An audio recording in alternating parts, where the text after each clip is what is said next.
গল্পটা হলি গোরখপুরের বাব্বুর, যে কিনা একটা ছোট্ট ঠেলায় জিলিপি বিক্রি করা এক পরিশ্রমী, এক শান্ত স্বভাবের মেয়ে। আসো আসো, গরম গরম জিলিপি স্বাদ ওঠাও। বাব্বুর জীবন দিনভর বাজারের শোর সারাবেতে কাটত, আর রাত হতেই ও একলা একলা নিজের বাড়ি ফিরত, কারণ বাব্বুর এই দুনিয়ায় কেউ ছিল না। ওফ, আমি তো ক্লান্ত হয়ে গেছি। মা বাবা, রেগে যেও না, আজকে বাড়ি আসতে দেরি হলো। কি করব, আজকে ঠেলাতে এত গ্রাহক এসেছিল যে শ্বাস নেয়ারও সময় পাইনি, এই জন্য প্রদীপ জ্বালাতে দেরি হলো। তবে তোমরা চিন্তা করো না, আমি ঠিক আছি, খুশিতে আছি, আর নিজের খেয়ালও রাখছি। তোমরাও নিজেদের খেয়াল রেখো, ঠিক আছে তো? তো এরকমই ছিল বাব্বুর অবস্থা। নিজের একাকিত্ব কাটানোর জন্য ও সব সময় নিজের বাবা মায়ের ছবির সাথে কথা বলতো, মন খুশি রাখত। কিন্তু তাছাড়াও আরেকটা জিনিস ছিল যেটা ওর মনকে শান্ত করত, ওর ধনী হওয়ার স্বপ্ন। আরে অশোক, এটা কি করছো? আমি বললাম না আমার ইটালিয়ান খাবার চাই, এইসব ফালতু। যা নিয়ে ইটালিয়ান কিছু, যা যা। আরে এটা তো স্বপ্ন ছিল। ও বাব্বু, তুইও না, চুপচাপ শুয়ে পড়। ধনী তো তুই হতে থাকলি। এটা ছিল বাব্বুর স্বপ্ন, ধনী হওয়ার। আর থাকবেই না কেন?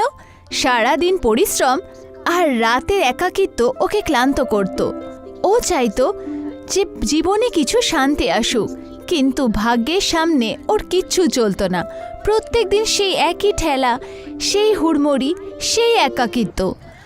আসুন আসুন, গরম গরম জিলিপি খান, আসুন। বাব্বু, ও বাব্বু, আরে আমার বাবু কি করছে?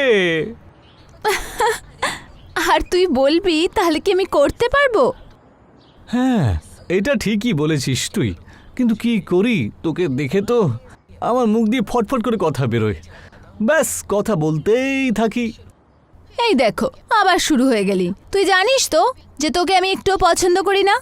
আচ্ছা ঠিক আছে, এরপর আমি কোনো কথা বলবো না।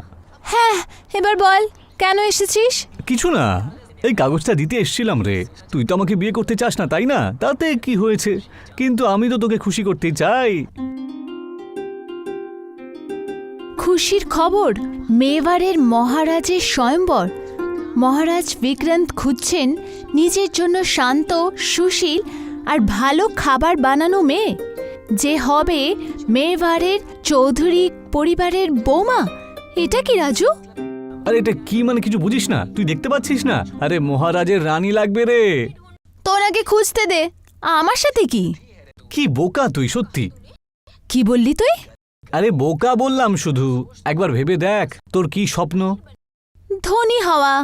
ব্যাস, আর ওই মহারাজকে বড় লোক। তুই শান্ত, খুব ভালো, আর দারুণ রান্নাও তো করতে পারিস, তাহলে মহারানী তো হয়ে গেল। কিন্তু আমি এখন বেশি ভাবিস না তো। আগামী পূর্ণিমাতে তুই বিশেষ কিছু বানিয়ে নিয়ে যাস। মহারাজের যদি তোর তৈরি খাবার ভাল লাগে, তাহলে ব্যাস কিছুক্ষণের মধ্যেই তো স্বপ্ন পূরণ হয়ে যাবে রে। আর যদি না হয় তো? তাহলে আমি আছি তো। আরে আমি তোকে বিয়ে করে নেব। রাজু, আরে আরে ঠাট্টা করছি বাবা। উফ, আরে হবে না তো কি হয়েছে তাতে, কিন্তু চেষ্টা তো করে দেখ, এইরকম সুযোগ বারবার আসে না। রাজুর কথা শুনে বাপ্পর চোখ চমকে উঠল, ওর সাহস বাড়ল। তারপরও ঠিক করলো যে ও স্বয়ম্বরে অংশগ্রহণ করবে। ও প্যাম্পলেটে দেয়া সব নিয়ম দাগ কেটে নিল। খাবার এমন হবে যাতে দেশি আর বিদেশি দুটোরই স্বাদ থাকবে, যেটা মিষ্টি আর মশলায় ভরপুর থাকবে। আরে এটা আবার কিরম নিয়ম? এরকম খাবার তো আমি কখনো বানাইনি। নিয়ম পড়ে বাপ্পর অবস্থা খারাপ হয়ে গেল। ও কিচ্ছু বুঝতে পারছিল না যে করবে তো কি করবে, কিন্তু হার মানল না।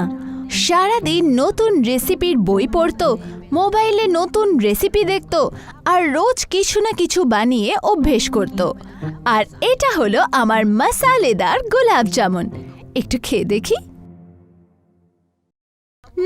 বাহ বাবা, কি ব্যাপার! তুই তো কামাল করেছিস, মিষ্টি আর মশলা দুটোর সঙ্গম। স্বয়ংবরের দিন কাছে চলে আসছিল। বাব্বু সব তৈরি করে নিয়েছিল, তাও বুঝতে পারছিল না যে ও কি বানাবে। হে ভগবান, আমি এত তৈরি করেছি, তাও বুঝতে পারছি না যে কি করব। তখনই পেছন থেকে আওয়াজ এলো, আরে বাব্বা, তুই এখানে একা কি আজেবাজে বকছিস? এইসব তোরই ভুল।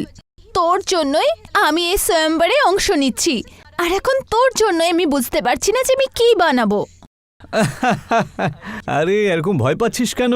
আমি আছি তো, তোর দিওয়ানির মতন রে। মনে রাখিস, তোকে আমি কখনো একা ছাড়বো না। চ, এখন বল যে কি হয়েছে। বাপ্পু ওকে সব নিয়ম বলল। শুনে রাজুও চিন্তিত হয়ে গেল। কি? দেশি আর বিদেশি স্বাদের মিল, মিষ্টি আর মশলা দিয়ে তৈরি। আরে এটা তো কেউ বানাতে পারবে না রে। দেখেছিস, আমি বলেছিলাম না, আমারই দুর্ভাগ্য যে আমি তোর কথা শুনেছি। বাব্বুর অবস্থা দেখে রাজু গভীর চিন্তায় ডুবে গেল। কিছুক্ষণ পর ওর চেহারায় হাসি এলো। ও এক বিশেষ ব্যঞ্জনের কথা ভাবল, যেটা স্বয়ংবরের জন্য একদমই আলাদা। পেয়ে গেছি। কি? স্বয়ংবরের স্পেশাল ডিশ, মশলাদার জিলিপি স্যান্ডউইচ। কি বললি তুই? হ্যাঁ শোন, এর মধ্যে দেশি আর বিদেশি দুটোরই স্বাদ রয়েছে, মিষ্টিও রয়েছে আর মশলার ফোড়নও রয়েছে। রাজুর কথা শুনে বাব্বু খুশিতে খেলে উঠল। এখন ওর কাছে স্বয়ংবরে পরিবেশ করার জন্য এক অদ্ভুত ডিশ ছিল। ও তাড়াতাড়ি তার তৈরি শুরু করে দিল। বাব্বু সারাদিন নতুন নতুন ভাবে জিলিপি আর স্যান্ডউইচ বানানোর চেষ্টা করলো, আর সেই সবজি স্বয়ংবরের দিন চলে এলো। মা, বাবা, আজকে তোমাদের মেয়ে একটা বড় প্রতিযোগিতার সামনা করতে যাবে। আপনাদের আশীর্বাদ আমার সাথে থাকলে শুধু এইটুকুই কামনা। মা বাবার ছবির সামনে মাথা ঝুঁকিয়ে বাব্বু কাজ শুরু করে দিল। ও প্রথমে জিলিপির জন্য ময়দায় গরম মশলা আর রসুনের পেস্ট দিল, আর তার গাঢ় মিশ্রণ তৈরি করলো। তারপর গরম কড়াইয়ে ও লাল লাল মশলাদার জিলিপি ভাজতে লাগলো। তারপর ও ব্রেডে বাটার, সস আর একটু মশলা দিল। তার মধ্যে আলু, সবজি আর জিলিপি রেখে সেটা টোস্ট করলো। আর ব্যাস, কিছুক্ষণের মধ্যেই তৈরি হয়ে গেল বাব্বুর মশালা জিলিপি স্যান্ডউইচ। এটা তৈরি তো হয়ে গেল শেষ অবধি। বাব্বু সেজে গুজে মহলে পৌঁছালো। সেখানে বড় বড় ঘরের ধনী মেয়েরা উপস্থিত ছিল। তাদের জামা কাপড়ের চমক দেখে এক মুহূর্তের জন্য বাব্বুর আত্মবিশ্বাস টলমল হয়ে গেল, কিন্তু ও নিজেকে সামলালো। আস্তে আস্তে ওর সুযোগ এলো। ও নিজের মশলাদার জিলিপি স্যান্ডউইচ রাজা বিক্রান্তের সামনে পরিবেশন করলো। যেই রাজা একটা বাইট নিল, ওনার চেহারায় খুশি চমকে উঠল। বাহ, দুর্দান্ত! এমন স্বাদ এর আগে আমি কখনো খাইনি। দেশি আর বিদেশি দুটোর খুব সুন্দর মিল। বাব্বু, তোমার যত প্রশংসা করা হয় ততই কম। সেই জন্য এটাই ঠিক হলো, নেওয়ারের মহারানী এবার শুধু আর শুধুমাত্র তুমিই হবে। কি সত্যি? হ্যাঁ বাব্বু, তুমিই হবে আমার স্ত্রী। আর এইভাবে যে কখনো গরিব আর একলা ঠেলাওয়ালি ছিল, সেই বাব্বু এখন মেরওয়ারের মহারানী। রাজুর কথা সত্যি হয়ে গেল, আর বাপ্পুর মশালেদার জিলিপি স্যান্ডউইচ ওর সারাংখেড়া নামের একটা আনন্দের গ্রাম ছিল, যেখানে সবাই খুশি খুশি নিজের জীবন যাপন করত আর পরিবারের খেয়াল রাখত। সারাংখেড়া গ্রামে প্রত্যেক বছর একটা মেলা হতো। বাবা, বাবা, আমাকেও রেলগাড়ির খেলনা কিনে দাও না, আমিও রেলগাড়ি দিয়ে খেলবো, দাও না।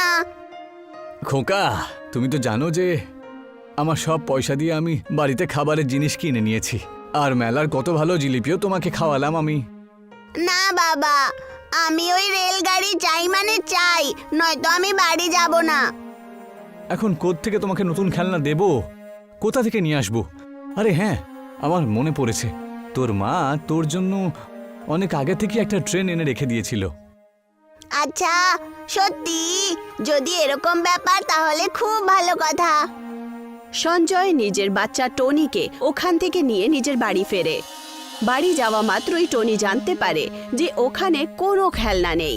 সে নিজের বাবা আর মা রূপাকে বলতে শুরু করে। তুমি সব সময় আমাকে মিথ্যে বলো। তুমি আমাকে কখনো খেলনা কিনে দাও না, আর কখনো ভালো কাপড়ও না। গ্রামে সবাই আমাকে উপহাস করে। আমার ফাটা কাপড় চোপড় দেখে আমাকে ভিখারি ভিখারি বলে। টনিকে এভাবে কাঁদতে দেখে রূপার চোখে জল চলে আসে, আর সে নিজের বর সঞ্জয়কে বলে ওঠে, টনি ঠিক বলছে গো, আমরা ওকে আজ পর্যন্ত কোনো কিছু দিইনি, না ভালো কাপড় না খেলনা।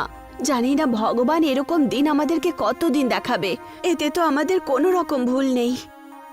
তুমি চিন্তা করো না গিন্নি, আমি নিশ্চয়ই কিছু একটা ব্যবস্থা করে নেব, আর টনির জন্য জামা আর খেলনা কিনে আনবো।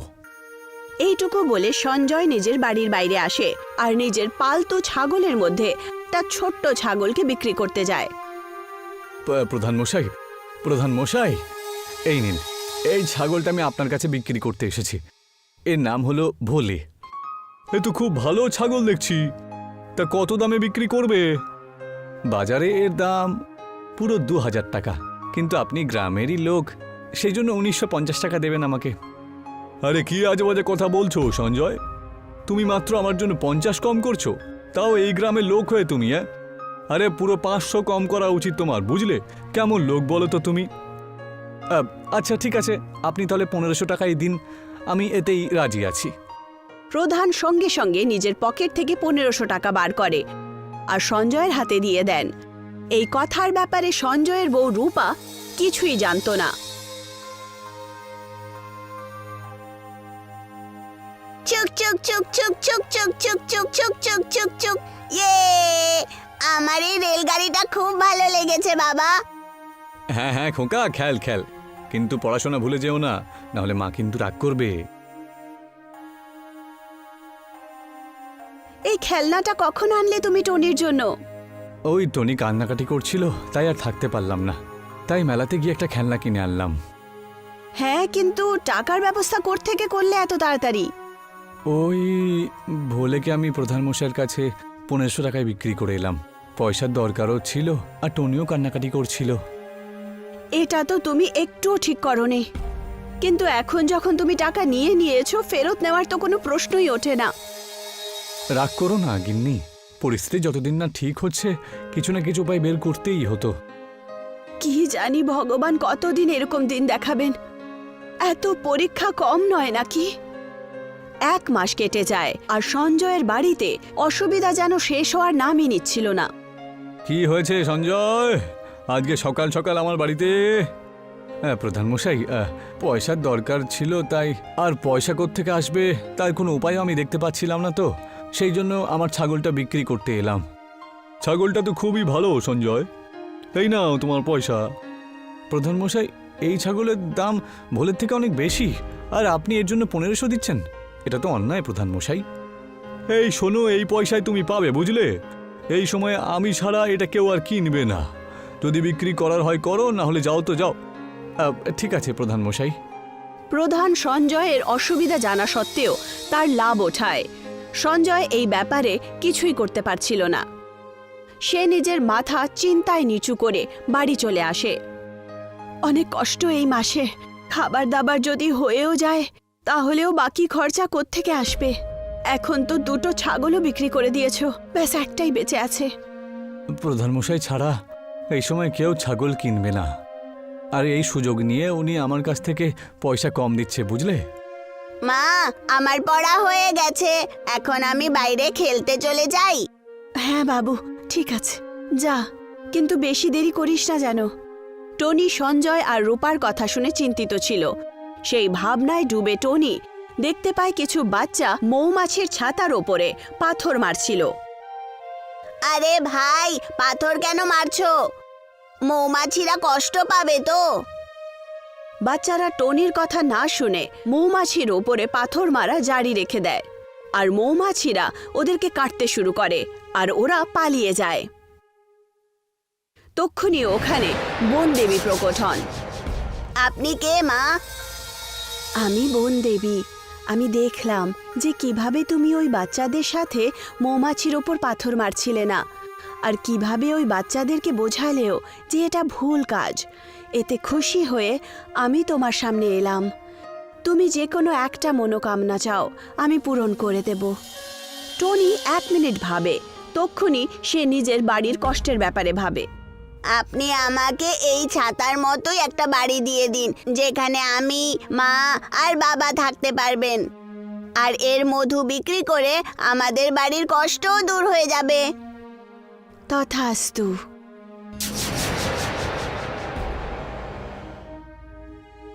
কি হলো গো? এই কুটির ছাতার বাড়ি কি করে হয়ে গেল? সেটাই তো আমিও ভাবছি গিন্নি, এটা আবার কিরকম মায়া জাল? মা, আমি এসে গেছি। বা মা, যেরকম বনদেবী বলেছিলেন সেরকমই হলো। টনি সঞ্জয় আর রূপাকে সমস্ত কথা বলে। বনদেবীর কৃপা, আমাদের বাড়ির অসুবিধাটা এবার কমে গেল ঠাকুর। হ্যাঁ গো, এই মধু বিক্রি করে তো সমস্ত কষ্ট শেষ হয়ে যাবে। এখন তোমরা কষ্ট পেও না মা বাবা। না খোকা, তুই খুব বড় কাজ করেছিস। আর বাজে জামা কাপড় পরতে হবে না তোকে, নতুন খেলনার জন্য কাঁদতেও হবে না। এখন কাল থেকে বিক্রি করার তৈয়ারি শুরু করে দাও। সঞ্জয় নিজের বাড়ির বাইরেই মধুর একটা ঠেলা চালু করে, আর লোকেদের মধ্যে ছাত্তার ঘরের কথা আগুনের মতো ছড়িয়ে পড়ে। লোকেরা ওখানেই জমা হতে শুরু করে। এই যে সঞ্জয়, কয়েকদিন আগে তো তুমি ছাগল বিক্রি করতে এসেছিলে, তাহলে এই চাকের বাড়ি তুমি কি করে বানালে ভাই? আরে প্রধান মশাই, এ হলো বনদেবীর কৃপা যে আমাদের বাড়িতে এসেছে। আরে শুধু তাই নয়, মধু খুবই সুস্বাদু, আর তার সাথে আবার ঔষধের কাজও করে বটে। কয়েকদিন আগে বেটা গরিব ছিল আর আমাকে ছাগল বিক্রি করছিল, আর এখন দেখো বেটাকে। প্রধান হিংসের চোটে মনে মনেই সঞ্জয়কে গালি দিতে শুরু করে, কারণ এখন সে সেই ছাতার বাড়ি চাইছিল। এখন বাড়িতে পয়সাও আসতে চলেছে, যেন সব সমস্যা ঠিক হয়ে গেছে গো। হ্যাঁ, এখন বনদেবীর কৃপায় মধুও একেবারে বিক্রি হয়ে যায়, আর টনিও খুব খুশি এখন। সেই জন্যেই তো এই দয়া আমাদের ওপর দেখিয়েছেন। হ্যাঁ, ঠিক বলেছ গো। এরকম করো, প্রধানের সাথে কথা বলে তুমি নিজের ছাগল আবার নিয়ে এসো। হ্যাঁ, আমিও এটাই ভাবছিলাম বুঝলে। আরেকটা জমিও আমি দেখে রেখেছি, সেটা নিয়ে প্রধান মশাইয়ের কাছে কথা বলে আসি, যাই। এই যে সঞ্জয়, কি ব্যাপার? যবে থেকে চাকের বাড়ি বানিয়েছো তবে থেকে তোমার টিকিও দেখা যায় না এখানে। আরে না না প্রধান মশাই, শুধু কাজে একটু ব্যস্ত থাকি আর কি। তা আজকে হঠাৎ কি ব্যাপার? প্রধান মশাই, আপনি তো জানেনই যে ওই ছাগল দুটো আমাদের বাড়ির অংশ ছিল। ওই ছাগল দুটো কি আপনি আমাকে আবার দিয়ে দেবেন? যদি ওগুলো বিক্রি করে দেন আমাকে, তাহলে খুব ভালো হয় আর কি। আগে বিক্রি করো, আর যখন আমি পুষছি আবার তুমি ওটা চাইছো? রাজি হয়ে যান না প্রধান মশাই, খুব ভালো হবে আমার। দ্বিগুণ দাম নিন না। আর শুধু তাই নয়, আমি তো শুনেছি যে কোথাও জমি বিক্রি হচ্ছে, সে ব্যাপারেও আমি আপনার সাথে কথা বলতে এসেছি। আচ্ছা, জমিও কিনতে এসেছো? মনে হচ্ছে বেশ ভালোই কামাচ্ছ তুমি। খুব ভালো, খুব ভালো। ছাগল তো তুমি সেই দামে নিয়ে যাও যে দামে তুমি আমায় দিয়েছিলে।